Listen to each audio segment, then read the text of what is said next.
Many Oregon mills pivoted around the fire to accept salvaged trees. Among those are Ferris Lumber Company. And Ferris had forest land in the Beachy Creek fire and has been using some of this wood, as well as purchasing from others wood to create mass plywood panels and other lumber. Tyler Ferris, from Vice President of Ferris Lumber Company, will talk about the impacts on the markets and the mills. Thank you, Julie. I appreciate the introduction.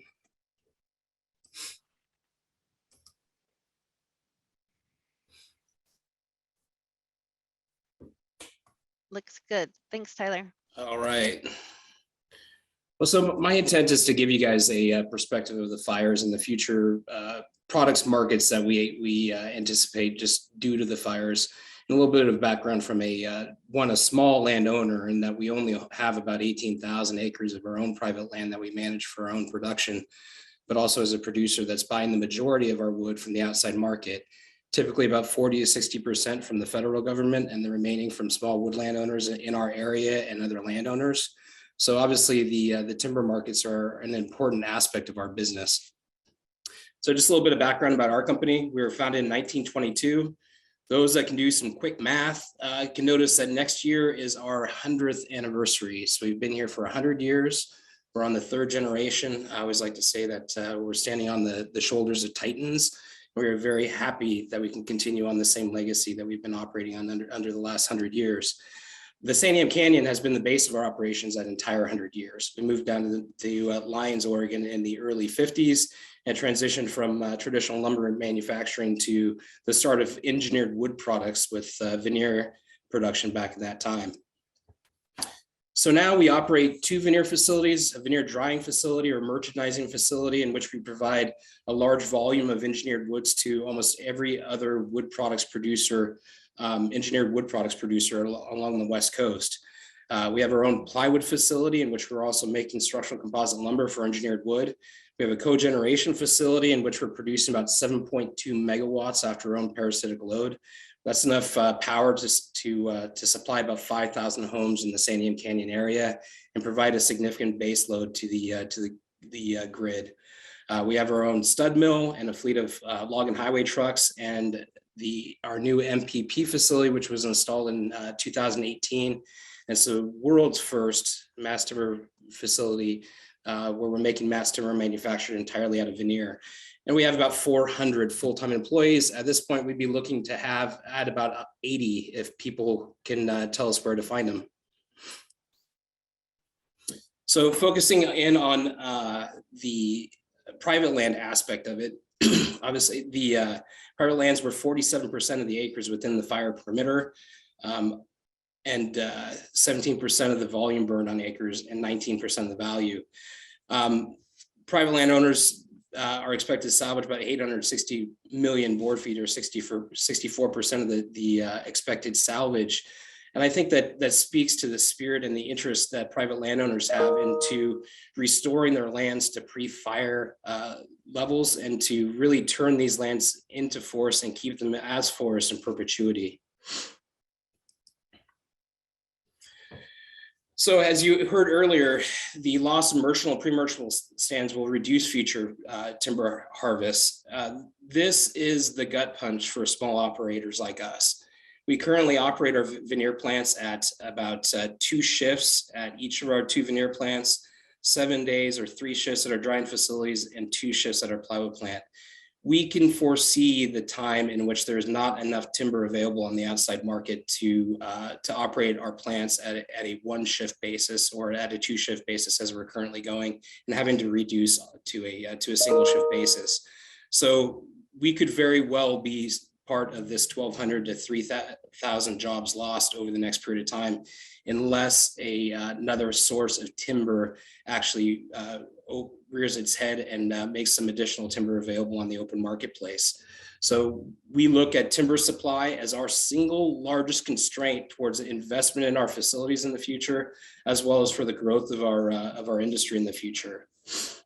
For us in particular, like I said, we have 18,000 acres.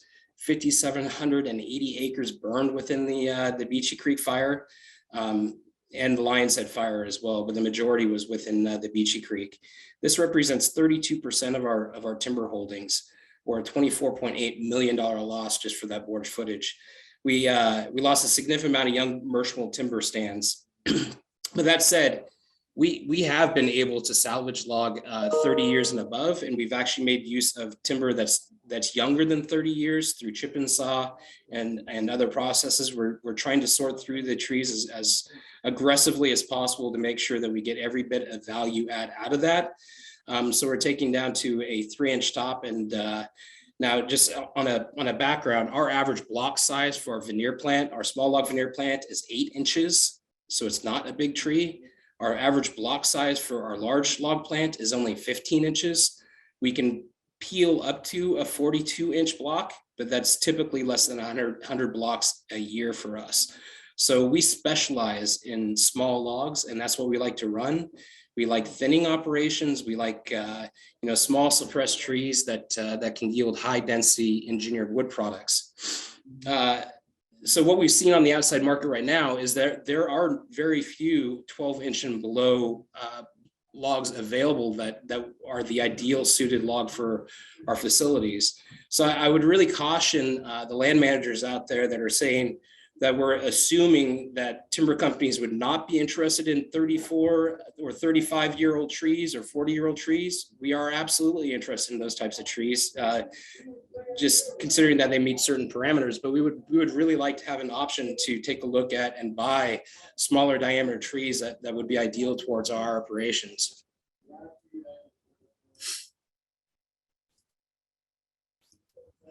So for our salvage, we started salvaging the month after the fires came through. We've planted 460,000 seedlings just by the spring of 2021. And really by the end of spring of 2022, we plan on having 2.3 million seedlings planted across our landscape. And obviously this is a significant cost to us as well. But it's funded by the salvage operations that we're currently undergoing. So our intent is to put these forests back into production as quickly as possible. I think it's an important thing to note that, I'm 45 years old. I have a 15-year-old son. He will be 55 years old before we go in for a pre-commercial thin or a commercial thin on these properties. And he will likely be 95 years old before we go into another regeneration harvest on these lands. So this is a multi-generational issue, and this is a multi-generational planning that we're engaging in right now in order to rehabilitate these lands into a position that they're productive going forward. A couple things I would note here is that about 85% of our total consumption this year has all been salvaged or burnt wood. So we have been able to convert the large majority of this salvage wood into usable materials for the outside marketplace.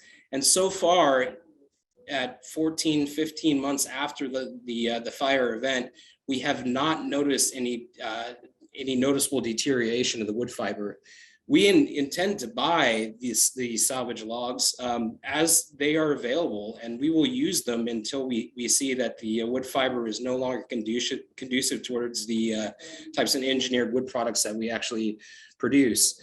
And we can keep a pretty close eye on these in order to make sure that the wood is not too dried out, or that it still meets the density parameters that we need for the types of products that we're producing. So we get pretty immediate feedback when we start taking in sales that don't meet our parameters, but so far we have not seen any noticeable deterioration. One of the things I would like to just highlight here, and we've all seen the O3 side on the top that indicates the harvest from 2000 and to now. And what you generally see here that I'd like to point out is that the large private forest land ownership, the harvest has been relatively flatlined over the last 20 years. But if you take it out further, which is the slide to the right, what you definitely see is that the federal lands, the harvests off the federal lands have decreased substantially since the early 90s.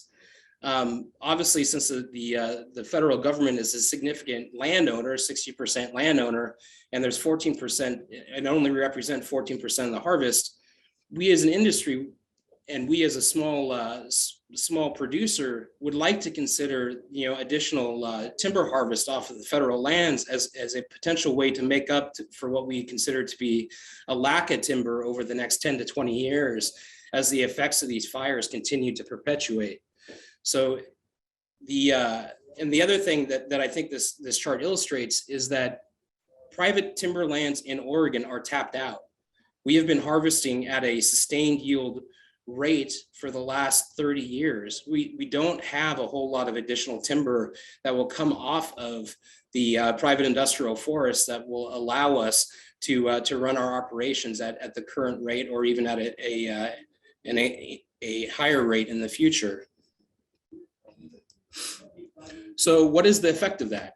If we're saying that the timber supply is artificially constrained within the Northwest, well, the charts on the left, these are taken from Random Lengths Yardstick Report, September 2021. So the average log cost in the Pacific Northwest is the highest in the world. I mean, right now, our log costs are 2.5 to 3 times the log cost down in the southern United States.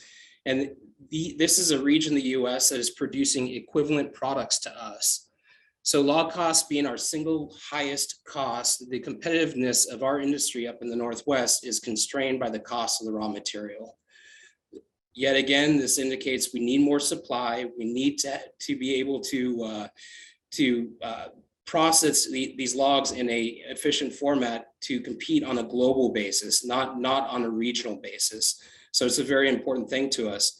In addition, with the cost of raw materials, being the preponderance of all the costs that we pay in order to make our products to market to the outside world, this is where it puts a crimp on the contractors out there that become cost constrained or can't get the revenues to their system, because timber processors like us have very, very little excess cash to spare to pay for the additional contractors out there. If the log cost came down, then it would lead to a lot more prosperity to the contractors as well. And what is the trade-off that we're seeing here? Well, what we've seen over the last 30 years as the timber harvest in the Northwest has decreased is that we have seen that all other countries in the world are treating the US as if it's a wood basket that they want to fill. In our particular markets for softwood plywood imports, the South American marketplace has now taken over 20% of the total US consumption of plywood panels. So just Oregon used to be, and still is, I believe, the single largest producing plywood region, but we're losing competitiveness to other regions in the world just due to the fact that our log costs are so high. So right now, we as a country are importing from Russia, China, Canada, South America, and Australia and New Zealand at times. And that's all due to the fact that we've created a vacuum in the Northwest by the fact that we don't harvest enough timber in order to supply our mills. And this is true very much on the lumber side as well, where we essentially import about 1.3 billion board feet of lumber on an annual basis.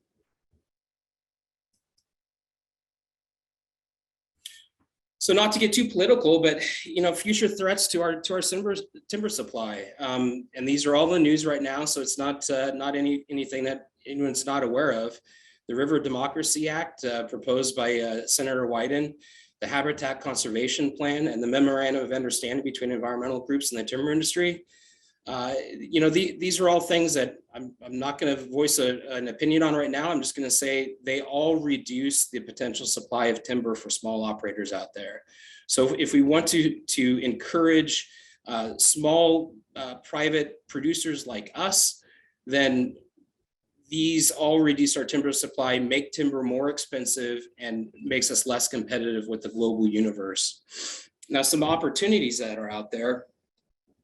Senator Merkley signed into the 2018 Farm Bill a 20-year stewardship contract for innovative wood products that sequester carbon. Well, we ideally fit a scenario like that. Unfortunately, we have not seen too much of an effort from any of the agencies to put forward a 20-year stewardship contract. And what that would allow us to do is it allows us enough of a period of time where we feel more comfortable with investing the millions of dollars it takes to upkeep our facilities on an annual basis in order to stay competitive in the marketplace. In addition, if we were allowed to thin a large portion of the federal landscape around the Santiam Canyon, then we could afford to fund the harvesters and forwarders for college students or other industrious students that would like to go out in the woods and help restore our forest to a more viable condition. And one of the most exciting things, of course, is the current renewal and the idea that wood is that we can make an adequate comparison between steel, concrete, and wood as building materials. On my last point, when I mentioned carbon markets, I'm not specifically talking about carbon set-asides in forests in which we allow the trees to grow and sequester carbon over time. What I'm talking about is more the fact that the wood products themselves store carbon in the buildings in which we put them in for the lifetime of the buildings, but also all the residual products that we produce have a certain amount of carbon value, whether it's nursery bark fines in order to make potting soil, or it's biochar that we produce through our biomass facility that essentially sequester carbon in the soil. So number one, our big deal is mass timber. I mean, we've gone both feet first in the deep end on this, and the wonderful thing about mass timber is, like I said, is that almost all of our multi-story buildings are currently constructed as steel concrete, which are extremely environmentally intensive materials that produce a lot of carbon, use a lot of energy to make, and obviously are not renewable. Wood is wonderful because it's 50% of the mass of wood products is carbon. It's 100% solar powered, it's 100% renewable, 100% recyclable. It breathes in carbon dioxide, it breathes out oxygen, it uses that carbon to build up its cellular structure, and we put it into a building, it is sequestered for that period of time. It is the greatest carbon sequestrating machine we know. But the forests need to be managed in a beneficial cycle. That means that new trees need to be planted. That means forests need to grow. It needs to go through a cycle in which we create products out of that material and then let the forest grow again. And this is not a pie in the sky. We're doing this right now. The top picture there is a picture of a gymnasium that we put in the Santiam Canyon. This was a building that was constructed in only 15 days with a 72-foot clear span with all wood elements.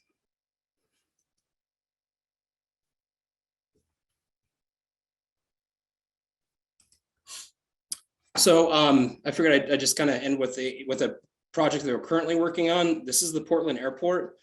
We're providing the roof diaphragm and a lot of the other visual elements to this project. So it's an 8-acre roof assembly that's currently underway to replace the Portland Airport terminal core. This is currently being constructed off-site. They have graciously designed the entire thing using local wood products.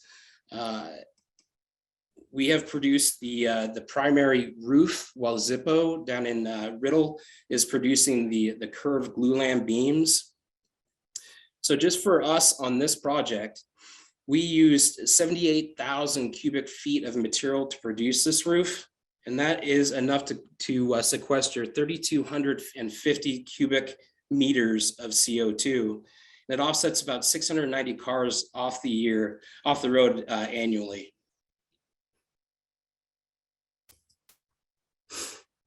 So the last I would say is an invitation. If anyone ever wants to come visit, we'd love to take you through our facilities and show you what it means to move a tree in through a innovative new wood product. And we're especially proud of the mass timber facility in which we're producing projects like the Portland Airport in. Thanks, Tyler. Well, thanks for that presentation and insight. And it's amazing to see that salvage wood really finding that new life in the Portland airport. And as Sony even said, this is a beautiful roof. So thanks for sharing that. You have a couple questions. One is somebody thought you may have said something about what type of tree do you anticipate a shortage of? Small diameter. Okay. We are currently experiencing a shortage of small diameter trees or small diameter blocks for our operations. So the young stands particularly were hit pretty hard. And so we anticipate over the next 10 to 20 years that the smaller diameter trees will be in short supply. And then just for this last question, how complicated is it to bring wood from Eastern Oregon, such as the Blue Mountains? So knowing that there's wood supply over there, but maybe not the infrastructure. Well, so we currently bring wood over from the Warm Springs Reservation, and it's typically a species issue for us because Douglas fir is one of the greatest softwood fibers in the world and lends itself to structural engineered wood products. That said, there are other species that we could use, such as Western hemlock, true fir species like noble, grand, and whatnot. But it's not all fiber is created equal, and we can't substitute species in many regards for some of our more complex engineered wood products. Great. Well, thank you for your time and again, all that information and sharing those projects. And appreciate all that you've been able to do after all these fires have had such a big impact on your community. So with that, we're going to move to our last panel, the reforestation panel.